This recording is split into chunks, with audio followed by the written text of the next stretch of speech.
الحمد للہ رب العالمین والصلاة والسلام علی سید المرسلین وعلی آلہ وصحبہ اجمعین، اما بعد۔ جیسا کہ سبھی کو پتہ ہے تو آپ سبھی کا اور افسرہ ہے کہ ابھی حج کا موسم ہے اور دنیا کے گوشے گوشے سے حجاج اکرام ابھی بیت اللہ کی زیارت کے لیے اور حج کی ادائیگی کے لیے سفر پر ہیں، اور اس لیے مناسب سمجھا گیا کہ ہم ایک ٹریننگ پروگرام رکھیں تاکہ جو لوگ حج پر آ رہے ہیں ان کو شیخ سے استفادہ ہو اور صحیح طریقے سے لوگ حج کی ادائیگی کریں، کیونکہ دیکھا گیا ہے کہ حج اور عمرے کے سفر میں لوگ آتے تو ہیں لیکن سنت کے مطابق فرض کی ادائیگی نہیں کر پاتے، ارکان کی ادائیگی نہیں کر پاتے اور اپنے سفر کو برباد کر لیتے ہیں۔ اس لیے اس پروگرام کو منعقد کیا گیا ہے۔ تو میں بغیر کسی تاخیر کے اور تمہید کے میں شیخ محترم کو دعوت دیتا ہوں کہ شیخ آئیں اور شیخ اپنے علم کی روشنی میں ہم سب کو حج کے متعلق حج کی جو احکام ہے اور اس کی اہمیت ہے، اس کی فضلت ہے اور اس پہ ادائیگی کیسے کرنی ہے، تو اس کے تعلق سے ہمیں بتائیں۔ شیخ محترم السلام علیکم۔ وعلیکم السلام ورحمۃ اللہ وبرکاتہ۔ بسم اللہ الرحمن الرحیم۔ ان الحمد للہ نحمده ونستعینه ونستغفره ونعوذ باللہ من شرور انفسنا ومن سیئات اعمالنا من يهده الله فلا مضل له ومن يضلل فلا هادي له واشهد ان لا اله الا الله وحده لا شريك له واشهد ان محمدا عبده ورسوله اما بعد فان خير الحديث كتاب الله وخير الهدي هدي محمد صلى الله عليه وسلم وشر الأمور محدثاتها وكل محدثة بدعة وكل بدعة ضلالة وكل ضلالة في النار، فأعوذ بالله السميع العليم من الشيطان الرجيم، ولله على الناس حج البيت من استطاع إليه سبيلا، وقال تعالى الحج أشهر معلومات فمن فرض فيهن الحج فلا رفث ولا فسوق ولا جدال في الحج، اللهم إنا نسألك الهدى والتقى والعفاف والغنى، اللهم آت نفوسنا تقواها وزكها أنت خير من زكاها أنت وليها مولاها، اللهم إني أعوذ بك من علم لا ينفع ومن قلب لا يخشع ومن نفس لا تشبع، اشرح لي صدري ويسر لي أمري واحلل عقدة من قولي رب زدني علما۔ آج کا یہ درس حج اور اس کے بعض اہم مسائل سے متعلق ہے۔ حج یہ اسلام کے 5 ارکان میں سے 5واں رکن ہے اور یہ ہر اس آدمی پر فرض ہے جس کے پاس جسمانی طاقت بھی ہو اور بال بچوں کا خرچہ نکالنے کے بعد اتنا پیسہ بچتا ہو کہ خانہ کعبہ جا کر واپس آ سکتا ہے، حج کر کے واپس آ سکتا ہے، تو اس پر حج فرض ہے۔ مثال کے طور پر اگر حج کمیٹی سے آپ کو حج کی سہولت نہیں ہے، بہت سارے ٹورس ہیں، تو ٹورس میں کم درجے کا ٹور ہے، سب سے کم پیسے والا۔ اگر کسی کے پاس اتنا بھی پیسہ ہے کہ سب سے کم ٹور والے کے ساتھ جا کے حج کر سکتے ہیں، تو اس پر فی الفور حج کرنا فرض ہے۔ فی الفور سمجھتے ہیں نا؟ یعنی جس طرح ظہر کی نماز میں تاخیر جائز نہیں، عصر کی نماز میں تاخیر نہیں، مغرب میں عشاء میں فجر میں تاخیر جائز نہیں ہے، ہر نماز کا وقت متعین ہے، اسی طریقے سے حج میں بھی تاخیر کرنا جائز نہیں ہے۔ تعجلوا الى الحج فإن أحدكم لا يدري ما يعرض له، حدیث ثابت ہے، علامہ البانی نے اسے صحیح کہا ہے، رواه الغلیل میں، صحیح وغیرہ میں۔ حج میں جلدی کرو کیونکہ کسی کو معلوم نہیں کہ اسے کیا واقعہ پیش آئے گا۔ ممکن ہے کہ آج آپ صاحب استطاعت ہے، کل استطاعت نہ ہو، تو آپ نے استطاعت کے بعد حج نہیں کیا اور پھر کل ہو کر آپ محتاج ہو گئے، تو آپ کے اوپر اس فریضے کی عدم ادائیگی کا گناہ لازم آئے گا، اللہ کے یہاں پوچھ ہوگی۔ لہٰذا حج میں جلدی کرنا چاہیے، اور خاص طور سے ابن ماجہ کی اس حدیث کو سامنے رکھا جائے کہ اللہ رب العالمین فرماتا ہے ان عبدا صحۃ له فی جسمہ ووسعت علیہ فی المعیشہ تمضی علیہ 5 اعوام لا یفد الی الحج لمحروم او کما قال علیہ الصلوۃ والسلام۔ ایک بندہ ہے جس کو ہم نے جسمانی طور پر صحت اور تندرستی سے نوازا، کہا جاتا ہے ہیلتھ از ویلتھ، تندرستی ہزار دولت ہے، جسمانی طور پر اللہ نے اس کو صحت اور عافیت سے نوازا ہے اور خوشحالی اور فارغ البالی دی اللہ تعالیٰ نے، 5 سال گزرنے کے بعد بھی حج نہیں کرتا تو وہ محروم ہے. محروم کس طرح؟ جس طرح حدیث ہے کہ فیہ لیلۃ خیر من الف شہر من حرمها فقد حرم الخیر کلہ. جو لیلۃ القدر سے محروم کر دیا گیا یا جو لیلۃ القدر کی عبادت سے محروم ہو گیا وہ سارے خیر سے محروم ہو جائے گا, دنیا اور آخرت کے خیر سے محروم کر دیا جائے گا. تو اسی طرح جس کے بعد استطاعت حج کرنے کی اور حج نہیں کرتا ہے محروم من رحمت اللہ, اللہ کی رحمت سے بھی محروم ہوگا, ہر خیر اور بھلائی سے محروم ہوگا, ایمان کی لذت سے محروم ہوگا. اس لیے حج میں جلدی کرنا چاہیے. لیکن حج سے متعلق سب سے اہم مسئلہ جو ہے وہ ہے تعلیم کا. تقریر تو آپ کے پاس ماشاءاللہ بے شمار سنانے والے موجود ہیں اور یوٹیوب پر سینکڑوں اور ہزاروں تقریریں ملیں گی, لیکن یہ حج جو ہے نا پریکٹیکلی عمل ہے. یہ بعض علماء نے حج پر کتابیں تو لکھی ہیں انہوں نے, لیکن حج انہوں نے حج نہیں کیا تھا تو ان سے بہت ساری غلطیاں ہوئی کتاب میں, اور خود حج کرنے میں بھی بہت ساری غلطیاں ہوئی. تو یہ جو عمل حج کا جو ہے نا اس کو پریکٹیکل سیکھنے کی ضرورت ہے, سیکھنا ہے, اس کو یاد کرنا بھی, سیکھنا بھی ہے. امام ابن باز رحمۃ اللہ علیہ نے مثال کے طور پر 72 حج کیے, یہ 70 کے قریب حج کیے, تو کہتے ہیں کہ ہر سال ایسے ایسے نئے نئے مسائل پیدا ہوئے جو پہلے پیدا نہیں ہوتے تھے. تجدد المسائل, نئے نئے مسائل ہیں, اور آپ صلی اللہ علیہ وسلم نے کیا اور آخری حج تھا آپ کا. تو آپ نے کیا فرمایا؟ خذوا انی مناسککم, مجھ سے حج کے طریقے سیکھ لو. لعلی لا القاکم بعد عامی ھذا, شاید کہ اس سال کے بعد آئندہ سال تم سے ملاقات نہ ہو. اسے حج کی اہمیت کے ساتھ حج میں علم کی اہمیت ہے, لہذا سیکھنا ضروری ہے. اور اللہ تعالیٰ نے جو فرمایا کہ الحج اشہر معلومات, جو ہے حج جو ہے مقرر مہینوں میں ہے, یعنی شوال, ذی قعدہ اور ذی الحجہ کے 10 دن. اور اگر 3 دن مزید لے لیں آپ ایام تشریق کے تو اس کو جوڑ لیں تو بعد 2 مہینہ 13 دن تو ہو گیا یا 12 دن. تو یہ اللہ نے جو فرمائے فمن فرض فیہ الحج, جو اس میں حج کرے یا حج کا ارادہ کرے, فلا رفث ولا فسوق ولا جدال فی الحج. حج کے لیے ضروری ہے علم کے ساتھ تقوی اختیار کریں.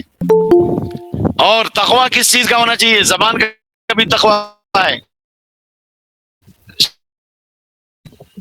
جنسی انارکی کی باتیں نہ کریں, خواہشات نفس کی باتیں نہ کریں. یعنی یہ کہا جائے کہ موبائل پر جو برائیاں ہیں, نیٹ پہ جو برائیاں ہیں, اور پرنٹ میڈیا, الیکٹرانک میڈیا کی جو برائیاں ہیں, ان سے دور رہنے کی کوشش کریں تمام اوقات میں, خاص حج کے ایام میں بہت دور رہنا ہے, تب حج مبرور چاہیے. تب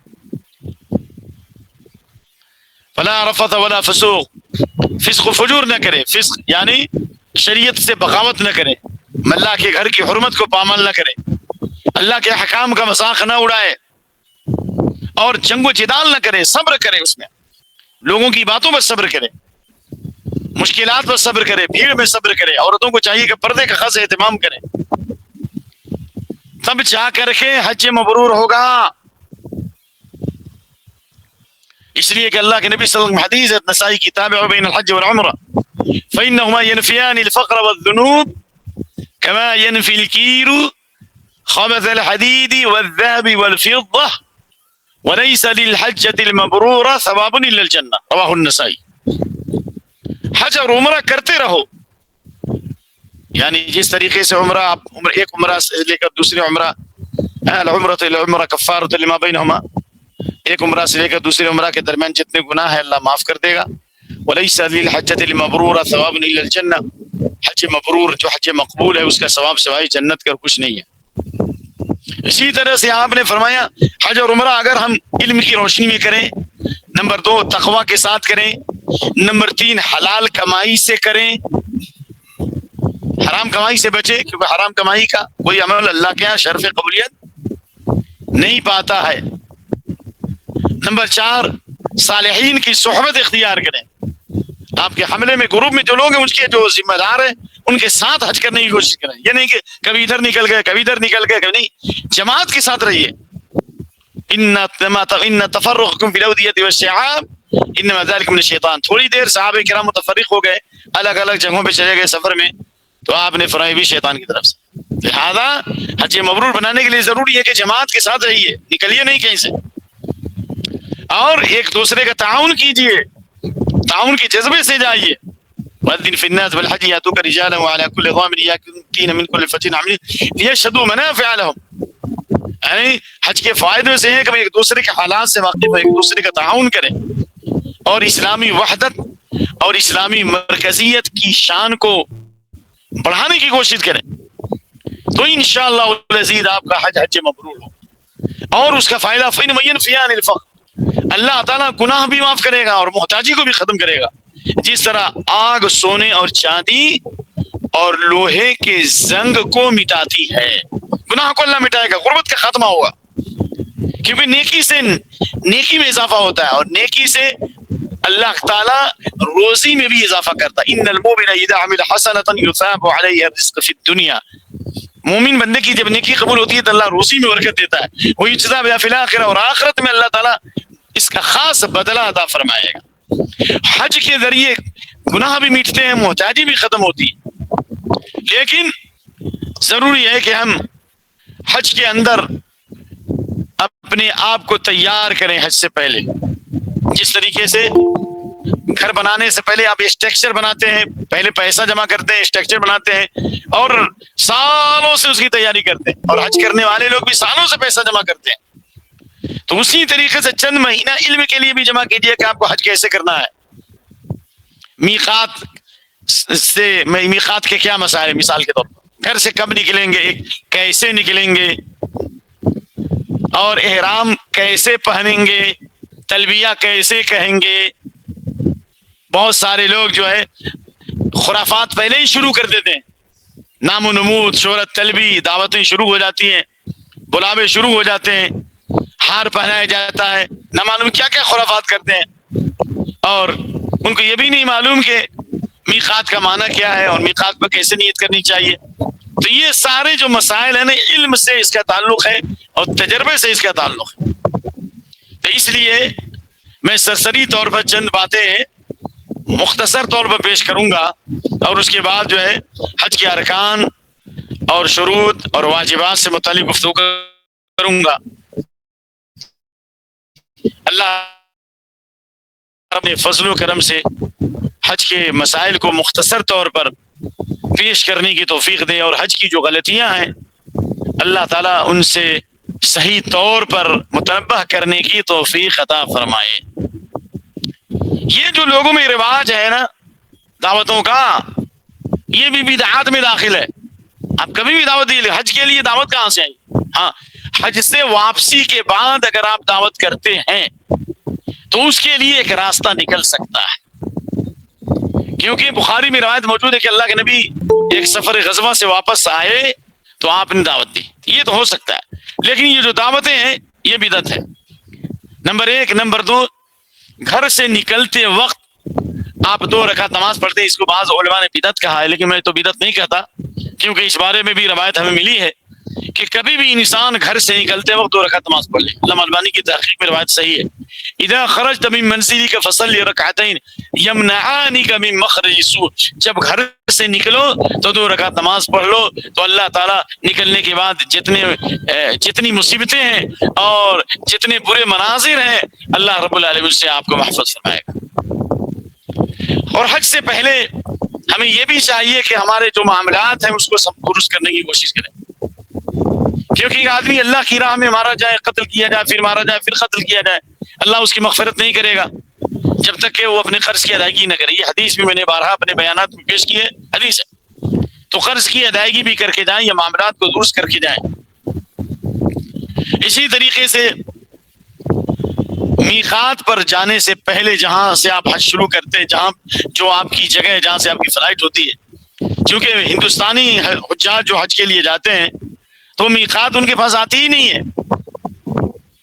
اگر دوسرے ممالک میں آپ رہتے ہیں, میقات اگر آتا ہے تو آپ میقات کے اوپر غسل کر لیں, خوشبو استعمال کریں, اور اس کے بعد جو ہے آپ احرام پہنے، یا احرام پہن کر بھی آپ جسم میں خوشبو لگا سکتے ہیں، احرام کی چادر میں خوشبو نہیں لگا سکتے، یہ اجازت نہیں ہے۔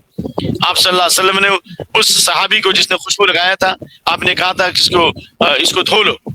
تو خلاصہ یہ ہوا کہ اگر آپ ہندوستان سے جا رہے ہیں تو فلائٹ میں بیٹھنے سے پہلے آپ غسل کر لیں، خوشبو لگا لیں اور احرام پہن لینا۔ احرام پہننا، یہ احرام کی چادر پہننا، یہ احرام میں داخل ہونا نہیں ہے۔ احرام میں داخل ہونے کا مطلب ہوا کہ جب تک آپ لبیک اللہم حجن یا لبیک اللہم عمرتن یا لبیک اللہم حجن و عمرتن نہیں کہیں گے، تب تک آپ احرام میں نہیں ہیں۔ یہ لباس پہننا احرام میں نہیں ہے۔ لہذا آپ احرام کی چادر استعمال کرنے کے بعد اگر آپ کو یہ ڈر ہے کہ میقات کا ہم کو پتہ نہیں چلے گا اور تیزی سے میقات سے ہم گزر جائیں گے، پتہ نہیں چلے گا، تو انشاءاللہ اس حدیث کی روشنی میں جو آپ نے صحابی کو کہا تھا من دویلیت اہلی، اپنے گھر سے بھی آدمی احرام باندھ سکتا ہے من دویلیت اہلی کے اوپر۔ نمبر ایک۔ نمبر دو، اگر آپ کو پتہ ہے کہ میقات سے آپ گزرنے سے 10 منٹ پہلے اعلان ہوتا ہے اور آپ آسانی سے آپ نیت کر سکتے ہیں، تو آپ وہاں اگر تمتع کرتے ہیں تو آپ لبیک اللہم عمرتن کہیں، افراد کرتے ہیں تو لبیک اللہم حجن کہیں، اور اگر قران کرتے ہیں جو حج کی تیسری قسم ہے لبیک اللہم حجن و عمرتن، دونوں کہہ سکتے ہیں ایک ساتھ۔ اور اس کے بعد جب آپ نے نیت کر لی تو آپ احرام کی حالت میں ہو گئے، آپ کے اوپر بہت ساری چیزیں جو پہلے حلال تھی وہ حرام ہو گئی۔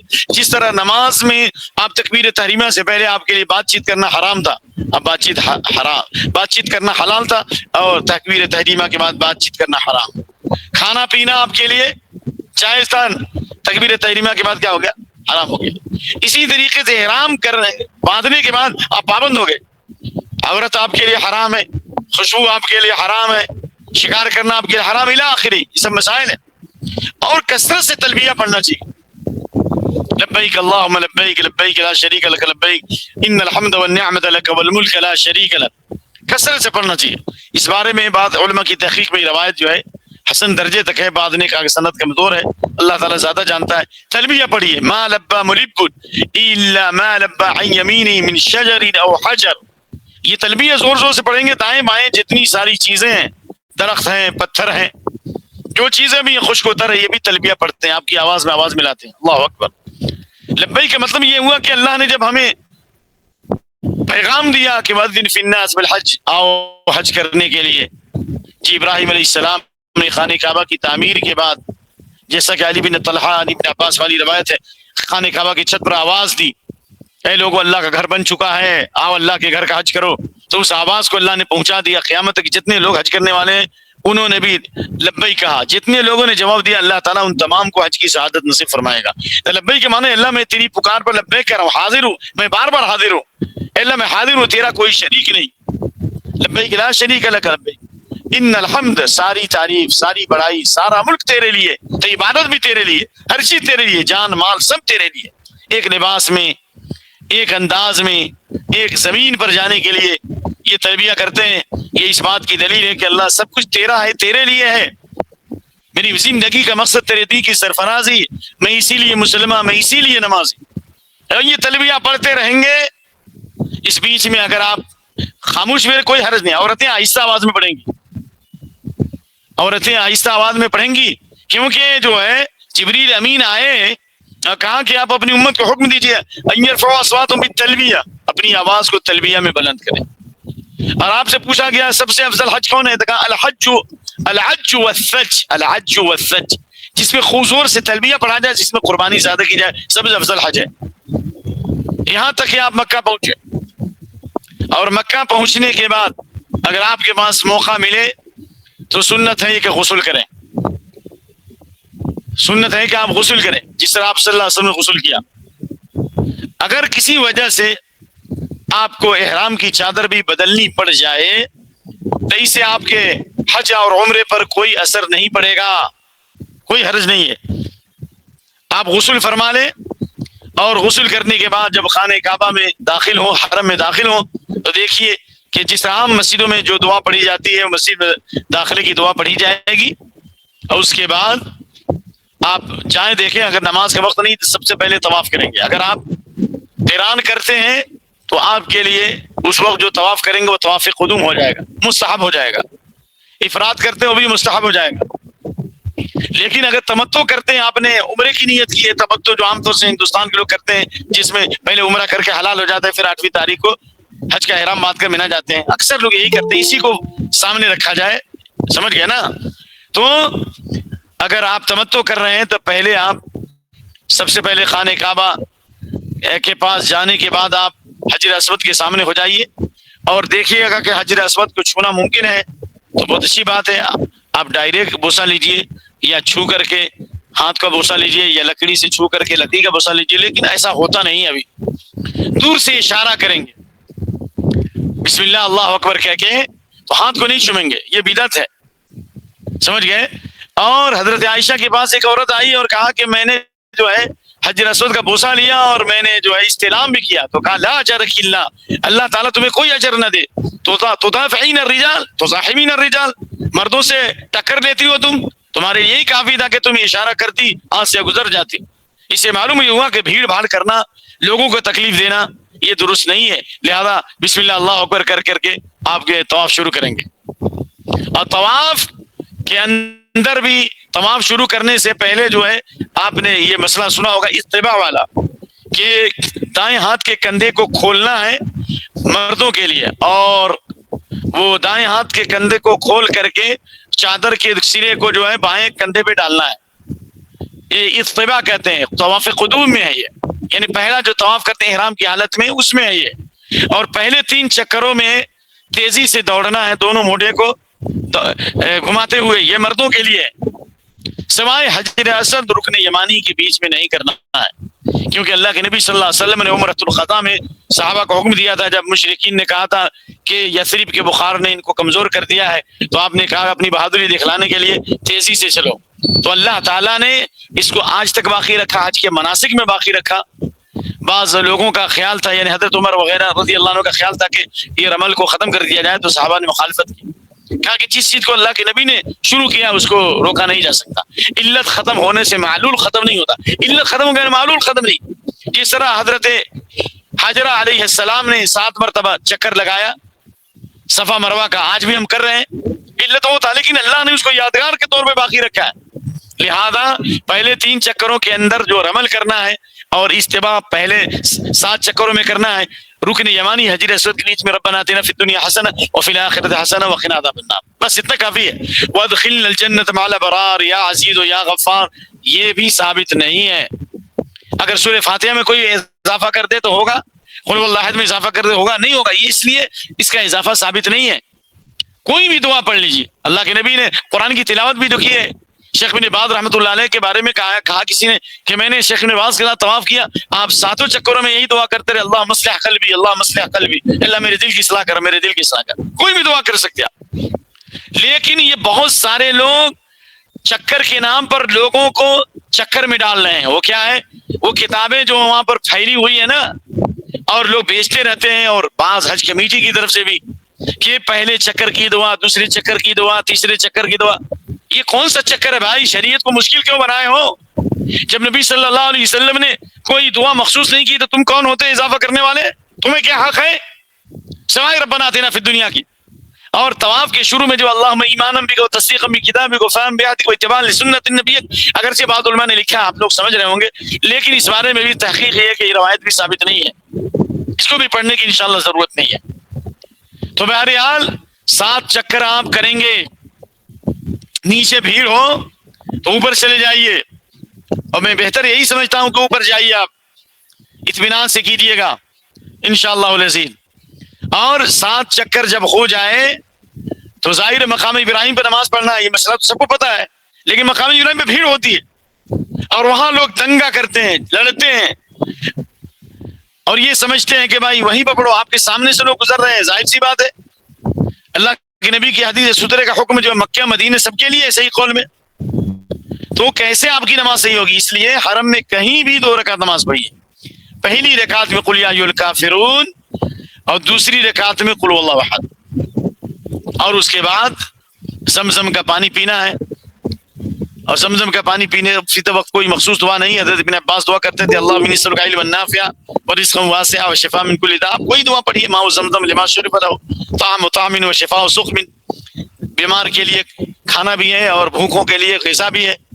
آپ نے سر کے اوپر پانی ڈالا ہے، آپ سر پہ بھی ڈال سکتے ہیں، جسم پہ بھی ڈال سکتے ہیں. زمزم کا پانی پینے کے بعد اگر دوبارہ آپ آتے ہیں، حجر اسود کو استلام کا موقع ملا تو ٹھیک ہے، یا ملتزم کے پاس چمٹ کر کے دعا کرنے کے بارے میں بھی علامہ البانی نے اپنی کتاب مناسک الحج والعمرہ میں ذکر فرمایا ہے. دعا کرنا ثابت ہے چمٹ کر کے، یہ بھی سنت سے ثابت ہے، صحابہ کے اعمال سے ثابت ہے. اگر یہ ساری چیزیں میسر ہے تو ٹھیک ہے، نہیں تو آپ صفا مروہ کی طرف سعی کے لیے آئیں گے.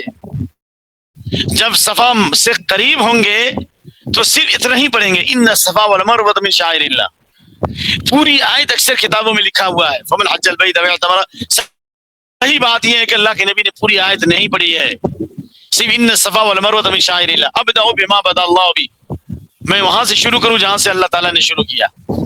اور صفا پر چڑھنے کی کوشش کریں، اور اگر نہیں چڑھ سکتے ہیں تو صفا کے کنارے میں چہرہ کدھر پھیلا لیں، چہرہ کر لیں کدھر، خانہ کعبہ کی طرف، اور وہ تسبیح پڑھیں سبحان اللہ الحمدللہ اللہ اکبر لا الہ الا اللہ وحدہ لا شریک لہ لہ الملک وله الحمد وهو على كل شيء قدیر لا الہ الا اللہ وحدہ انجز وعدہ ونصر عبدہ وہزم الاحزاب وحدہ. آپ یہ پڑھ کر کے دعا کریں. اب بعد نے کہا کہ ہاتھ اٹھا کے بھی پڑھیں تو کوئی حرج نہیں، یا تو چھوڑ لیں پڑھیں پھر ہاتھ اٹھا کے دعا کریں.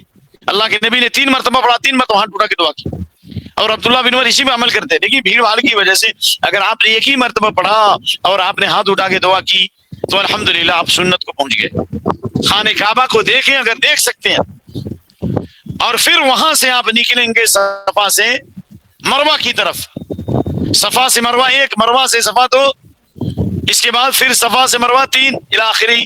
یعنی پہلا چکر جو ہوگا صفا سے شروع ہوگا اور 7واں چکر مروہ پہ ختم ہوگا. یہ تو سمجھ میں آ گیا نمبر 1.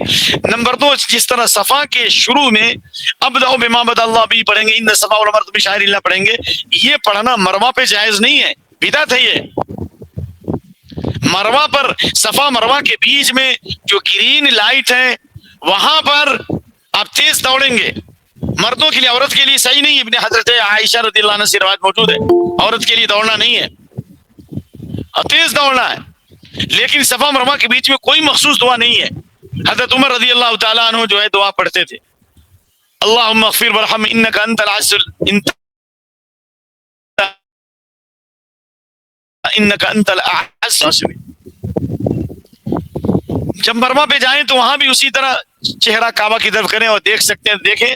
اور یہ جو دعا صفا پہ پڑھی تھی سبحان الحمدللہ لا الہ وحدہ لا شریک لہ انجز وعدہ والی، وہاں بھی پڑھ کر کے دعا کریں ہاتھ اٹھا کر. یہ بھی سنت سے ثابت ہے اللہ کے نبی صلی اللہ علیہ وسلم سے. اسی طریقے سے صفا پہ آئیں گے، پھر پہلی دفعہ جس طرح دعا کیا ساری دعائیں پڑھ کے وہاں پر کریں گے. صفا سے مروہ جو ہے 1 چکر ہے، مروہ سے صفا 2 چکر. لیکن طواف میں فرق یہ ہے کہ آپ حجر اسود سے چکر شروع کریں گے، پھر گھوم کر کے حجر اسود پر آئیں گے تب 1 چکر ہوگا. دونوں میں فرق یاد رکھیے. اور اس میں یہ بتانا تھا کہ رکن یمانی کے پاس آپ اگر چاہتے ہیں تو چھو تو لیں گے لیکن چومیں گے نہیں، لیکن دور سے رکن یمانی کو اشارہ نہیں کریں گے. ہے کہ پہلا چکر صفا سے شروع کریں گے، مروہ پہ ختم کریں گے. مروہ پر جب 7 چکر ختم ہو گیا تو وہاں پر بہت سے دین کے لٹیرے وہاں پر رہتے ہیں، جیب کترے رہتے ہوں. دین کے لٹیرے کیا ہے کہ چند ریال کے لیے آپ کے حج کو خراب کرتے ہیں. ارے میں اپنے آنکھوں سے دیکھا کہ ادھر سے بال کاٹ لیا، ادھر سے کاٹ لیا، ادھر سے کاٹ لیا. ارے اللہ کے بندے پورے سر سے بال لینا ہے، ریال کا خیال مت کرو جی، تھوڑا پیسہ بھی خرچہ کر کے جاؤ سیلون میں. یا اگر کوئی آدمی اپنا خلق کرا چکا ہے یا قصر کرا چکا ہے تو اسے کراؤ. وہاں پہ بال نہیں کٹانا ہے، پورے سر سے بال لینا ضروری ہے. عورت جو ہے چوٹی سے اتنا بال لے گی، اگر وہ حج یعنی تمتع کر رہی ہے تو اتنا بال لے گی، بس اتنا یہ کافی ہے. اس کے بعد آپ جب بال کٹا لیں گے تو احرام کی چادر ہٹا لیں گے. اور یہ بات میں نے پہلے واضح کیا کہ مرد کے لیے احرام ہے، احرام کی چادر ہے. عورت جس کپڑے میں بھی چاہے جو ہے احرام باندھ سکتی ہے. بس عورت کے لیے ضروری ہے لا تنتقب المرأة، عورت نقاب نہیں اوڑھے گی. یعنی باندھ کر کے، وہ نقاب کا مطلب ہوا جو باندھتے ہیں نا نقاب والا، وہ نقاب نہیں اوڑھے گی. ولا تلبس القفازین، دستانہ نہیں پہنے گی. یہ تو ٹھیک ہے، یہ منع ہے صرف. لیکن کسی بھی کپڑے میں عورت احرام باندھے گی۔ خلاصہ کلام یہ ہوا کہ جب صفا اور مروہ کی سعی جب ہو گئی اور آپ نے بال کٹا لیا، اس کے بعد آپ احرام کی چادر ہٹا دیں، آپ حلال ہو گئے، آپ بالکل عام آزاد ہو گئے۔ جس طرح نماز السلام علیکم ورحمۃ اللہ سے نماز شروع ہوتی ہے، اللہ اکبر سے نماز شروع ہوتی ہے، السلام علیکم ورحمۃ اللہ پہ نماز ختم ہوتی ہے، تو آپ بھی کیا ہو گئے؟ آزاد ہو گئے، حلال ہو گئے، آپ کے لیے تمام چیزیں حلال ہو، عورت بھی حلال ہو گئی۔ یہ کس کے لیے؟ تمتع کرنے والوں۔ اس بیچ میں جو لوگ بار بار جا کے مسجد عائشہ جا کر احرام باندھ کر کے آتے ہیں عمرہ کرنے کے لیے، یہ نہیں کرنا چاہیے۔ ہم یہ نہیں کہتے کہ حرام ہے، ناجائز ہے، کسی کو حق نہیں ہے ناجائز کہنے کا، لیکن اچھا نہیں ہے یہ۔ بلکہ ہم کو جو وقت ملے تو ہم وہاں ذکر اور عبادت میں لگائیں، اور بھیڑ بھاڑ نہ ہو تو طواف بھی کریں۔ ہاں، اگر آپ اتنا دن پہلے پہنچتے ہیں مکے میں کہ سر پہ بال آ جاتا ہے، تو آپ اتنے ٹھہرنے کی وجہ سے آپ حدود حرم سے باہر جا کر دوبارہ عمرہ کرتے ہیں، جیسے انس بن مالک کرتے تھے، کوئی حرج نہیں ہے۔ لیکن ہر 2 دن 3 دن پر جا کے مسجد عائشہ سے احرام باندھ رہے ہیں، یہ نبی صلی اللہ علیہ وسلم اور صحابہ کی سنت سے ثابت نہیں ہے۔ کسی ضرورت سے آپ جدہ جا رہے ہیں، آتے وقت آپ احرام باندھ سکتے، کوئی حرج نہیں۔ بہرحال 8 ذی الحجہ کو آپ پھر احرام باندھیں گے حج کا، اور جہاں پہ ہوں وہیں سے باندھیں گے، خانہ کعبہ آنا بھی نہیں ہے، اور نہ حرم آ کر کے آپ کو طواف کرنا ہے، یہ بھی بدعت میں داخل ہے بھائی۔ مینا جانے کے لیے طواف کرنا بدعت ہے۔ اللہ کے نبی صلی اللہ علیہ وسلم ابتح میں رکے تھے، وہیں سے احرام باندھ کر مینا گئے آپ 8ویں ذی الحجہ کو، یعنی سورج نکلنے کے بعد۔ لیکن بھیڑ بھاڑ کی وجہ سے حجاج کو حج کمیٹی والے یا ٹور والے رات ہی میں پہنچا دیتے ہیں، مشکلات ہیں، کیا کر سکتے ہیں۔ بہرحال مینا کے اندر 8ویں ذی الحجہ کو جو یوم ترویہ کہا گیا ہے، اس میں 5 نمازیں اپنے اپنے وقت پہ پڑھنی ہے، ظہر کی نماز، عصر، مغرب، عشاء، فجر، اپنے اپنے وقت۔ اور ان ایام، ان اوقات میں کثرت سے آپ عبادت کریں، ذکر کریں، لبیک اللہم لبیک پڑھیں، اور احرام کے اندر رہیں، جو احرام کے جو محظورات احرام ہیں اس کا ارتکاب، اور خاص طور سے مینا کے اندر جو ہے بہت زیادہ بھیڑ بھاڑ ہوتی ہے، کھانے پینے کی بہت ساری دقتوں کا سامنا کرنا پڑتا ہے، پانی نہیں ملتا ہے، تو آپ پہلے سے ذہن بنا کے جائیے کہ پانی کا انتظام کیجیے، کوئی بھی دقت اس پر صبر کریں۔ 24 گھنٹے تک ہم لوگوں کو کھانا نہیں ملتا تھا کسی زمانے میں، واللہ العظیم کہہ رہا ہوں، ایسے ایام گزرے۔ 24 گھنٹے کے بعد وہ بھی کافی دور جا کر کے جو ہے مکہ جا کر کے ہم کو جو ہے موقع ملا کھانا کھانے کا۔ تو اس لیے مینا کے اندر بہت ساری دقتوں اور پریشانیوں کا سامنا کرنا پڑے گا، تو پہلے سے ہم تیار کر کے رکھیں، اور کچھ کھانے پینے کی چیزیں رکھیں، یعنی جو چیزیں آپ یعنی فاسٹ فوڈ کی طرح سے جو چیزیں ہیں ان کو آپ رکھیں۔ مینا کے اندر 5 نمازیں پڑھنے کے بعد 9ویں ذی الحجہ کی صبح کو عرفہ جانا ہے، لیکن مسئلہ ہے کہ بھیڑ کی وجہ سے رات ہی میں لوگ چلے جاتے ہیں، کا جو اصل وقت شروع ہوتا ہے ظہر کے وقت سے شروع ہوتا ہے۔ اگر آپ پہلے بھی چلے گئے تو کوئی پابندی نہیں ہے، لیکن اللہ کے نبی صلی اللہ علیہ وسلم کی جو سنت رہی ہے کہ آپ ظہر کی نماز سے پہلے جو ہے آپ نے وادی عرنا میں قیام فرمایا، اور وہاں پر آپ نے ظہر سے پہلے بہت فصیح بڑی خطبہ دیا، اسلام کے احکام مسائل کو بیان کیا، آپ نے حجۃ الوداع کا جو مخصوص خطبہ دیا۔ تو یہ اگر ممکن ہے آپ کے پاس تو ٹھیک ہے، اور نہیں ہے حج کمیٹی میں تو جو مقام اسی پہ رہی۔ جو لوگ حج کمیٹی میں نہیں ہیں وہ ان کے لیے میں ایک سہولت بتاتا ہوں کہ وہ جو مسجد نمرہ ہے، مسجد نمرہ میں جو نیچے والی جو منزل ہے نا، یہ جو ہے یہ عرفات کے حدود سے باہر ہے، ظہر کی نماز اس میں پڑھیں، لیکن ظہر کی نماز کے بعد اوپر والی جو منزل ہے نا مسجد نمرہ میں، وہ عرفات کے حدود میں ہے۔ اگر آپ اکیلے ہیں تو اوپر جا کر کے عبادت کریں، اور عورتوں کا بھی ہے سیکشن ہے، اور آپ بھیڑ بھاڑ نہیں ہوتی ہے، ماشاءاللہ بہت آسانی ہوتی ہے۔ تو خلاصہ ہوا کہ 9ویں ذی الحجہ کو ظہر کی نماز سے پہلے خطبہ سنیں، آپ کے یہاں کوئی خطبہ دیں، یا وہاں کے حج کے جو شیخ متعین ہے، بڑے شیخ، ان کا خطبہ سنیں یا ان کا ترجمہ سنیں۔ اس کے بعد ظہر اور عصر کو ایک ساتھ نماز پڑھیں گے، ظہر کی نماز 2 رکعت اور عصر کی نماز 2 رکعت، دونوں کے درمیان کوئی نماز نہیں ہے، اور یہ تمام لوگوں کے لیے، چاہے وہ آفاقی ہو یا مقامی ہو، چاہے مسافر ہو غیر مسافر، سب نے اسی پہ عمل کیا، تفریق نہیں ہے۔ آپ نے فرمایا خود انی مناسک، مجھ سے حج کے طریقے سیکھ لو۔ تمام لوگوں کے لیے 2 ہی رکعت نماز، چاہے مینا میں ہو, مزدلفہ میں, عرفہ میں, 2 ہی رکعت ہے. علت حج ہے نہ کہ سفر ہے. سمجھ میں آیا؟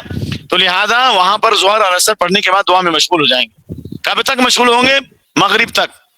لگاتار آپ نے دعائیں کی, یہاں تک کہ آپ صلی اللہ علیہ وسلم نے فرمایا کہ خیر دعا یوم عرفہ, سب سے بہترین دعا عرفہ کی دعا ہے. اور سب سے پہلے, مجھ سے پہلے جتنے نبی گزرے ہیں, خیر ما قلت انا والنبی, میں نے اور مجھ سے پہلے تمام نبیوں نے یہ دعا پڑھی ہے, لا الہ الا اللہ وحدہ لا شریک لہ لہ الملک ولہ الحمد وہو علی کل شیء قدیر. کثرت سے پڑھنا ہے. کب تک پڑھنا ہے؟ مغرب سے پہلے. دعائیں کرنی. آپ نے ہاتھ اٹھا کے دعا کیا, یہاں تک کہ آپ سواری پر سوار تھے اور آپ کا چہرہ جو ہے قبلے کی طرف تھا. وہ پہاڑ جس کو جبل رحمت کہتے ہیں, وہ جبل رحمت اللہ تعالیٰ زیادہ جانتا ہے. حدیث میں پہاڑ کا جبل کا لفظ آیا, جبل رحمت یہ لوگوں کا نام ہے. آپ صلی اللہ علیہ وسلم کا رخ اصل قبلے کی طرف تھا, لیکن سارے حاجی وہیں پہ بھیڑ لگا دیتے ہیں. اللہ کے بندے, وقفت ہاہنا وعرفۃ کلھا موقف, میں یہاں ٹھہرا ہوں لیکن پورا عرفہ موقف ہے. عرفہ کے حدود میں دعا کریں. بہت سارے حاجی عرفہ کے حدود میں داخل نہیں ہوتے, ان کا حج کیسے ہوگا بولیے؟ اور یہ دعا میں مشغول ہے مغرب تک, یہاں تک کہ سورج غروب ہو جائے اور تھوڑا سا اندھیرا چھا جائے, تب وہاں سے نکلیں گے مزدلفہ کے لیے. اور آپ صلی اللہ علیہ وسلم نے اس بیچ میں وضو, استنجا بھی کیا اور وضو بھی کیا, اور آپ سے کہا گیا کہ آپ نماز تو کہا الصلاۃ امامک, نماز مزدلفہ میں. آپ اسی حالت میں تلبیہ کہتے ہوئے مزدلفہ آئیں گے, لیکن سواری پہ سوار ہو تو اسی وقت تلبیہ پڑھتے رہیں. اگر یہ ڈر ہے کہ آدھی رات تک آپ مزدلفہ نہیں پہنچ سکیں گے یا آدھی رات ہو جائے راستے میں, تو مغرب عشاء پڑھ لیں, راستے میں کوئی حرج نہیں.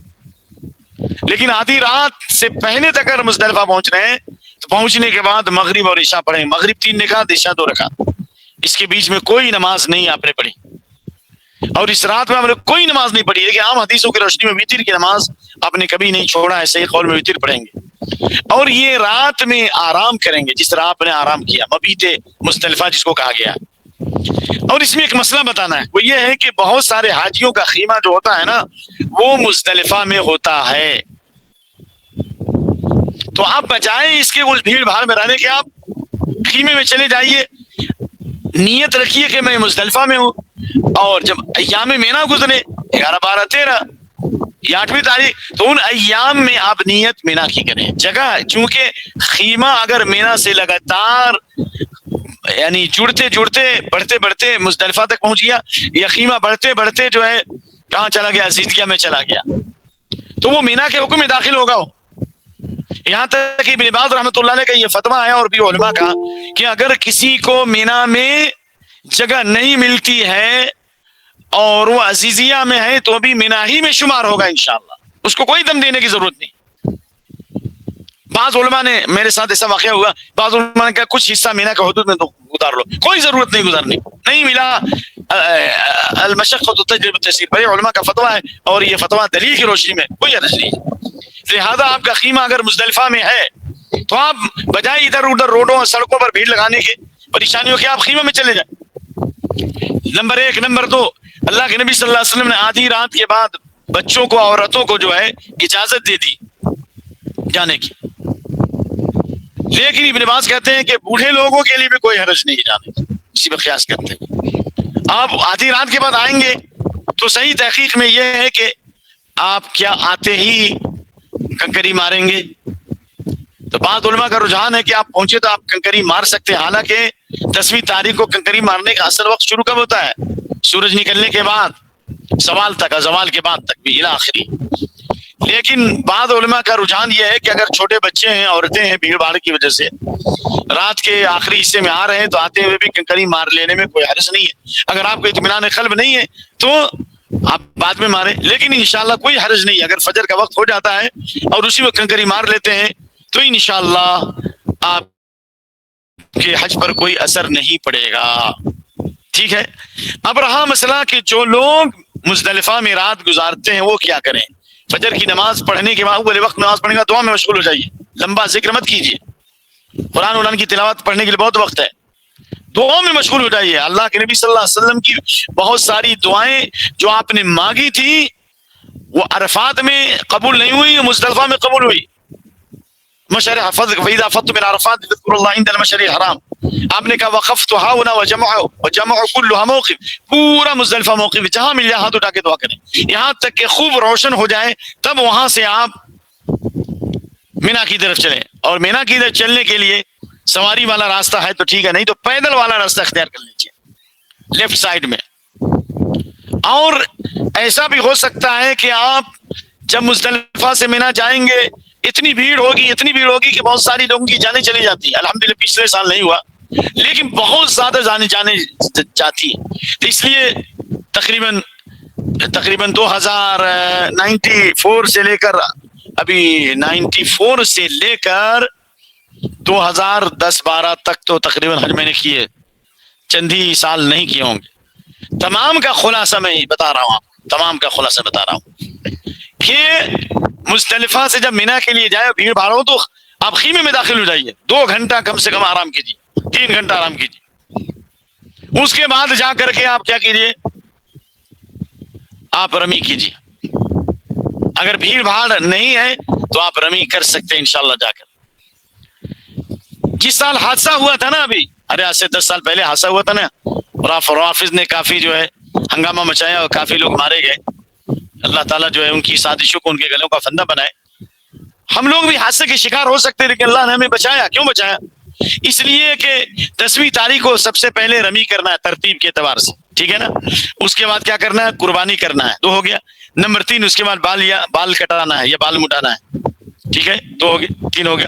اس کے بعد کیا کرنا ہے بھائی، احرام کی چادر نکال کر کے آپ حلال ہو گئے، ہر چیز حلال ہو جاتی ہے سوائے عورت کی. جب جا کر کے کیا کرنا ہے، طواف افاضہ کرنا ہے. لیکن اتنے کاموں میں کوئی آگے پیچھے ہو گیا تو کوئی حرجہ نہیں ہے. میں حاجیوں کو مشورہ دے رہا ہوں کیونکہ یہ کتابی باتیں نہیں ہیں، عملی باتیں ہیں.